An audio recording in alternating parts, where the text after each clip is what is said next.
वामनदादा कर्डक ज्यांना महाकवी म्हटलं जातं, त्यांनी खऱ्या अर्थानं डॉक्टर बाबासाहेब आंबेडकरांची चळवळ ही गावखेड्यात, तांडी वस्त्यावर प्रत्येकापर्यंत पोहोचवण्याचं काम त्यांच्या लेखणीतून, त्यांच्या गाण्यातून, त्यांच्या पोवाड्यातून केलं होतं। ही चळवळ प्रत्येकाच्या मनामध्ये, बाबासाहेब प्रत्येकाच्या मनामध्ये जे काही रुजल्या गेलं आहे त्याचं सर्व श्रेय हे वामनदादा कर्डकांना जातं। म्हणून अशा या महान कवीचं या ठिकाणी स्मारक व्हावं म्हणून मी आमच्या खात्यातर्फे जवळपास 14 कोटी रुपयाचा निधी या ठिकाणी दिलेला आहे। आज त्याचं भूमिपूजन झालं आहे। भविष्यामध्ये हे देशवंडी गाव हे महाराष्ट्राच्या प्रत्येकाच्या तोंडोतोंडी असणारं ह्या पद्धतीचा हा माझा संकल्प आहे। म्हणून या ठिकाणी शाळा आहेत, मी लायब्ररीची सुद्धा व्यवस्था करायला सांगितलेली।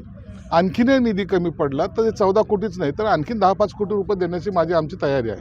म्हणून खऱ्या अर्थानं वामनदादाचा जो त्यांनी केलेला त्याग आहे, त्यांनी केलेलं या समाजासाठी योगदान आहे, त्यांना अभिवादन करण्यासाठी माझ्या खात्यातर्फे हा कार्यक्रम घेण्यात आलेला आहे।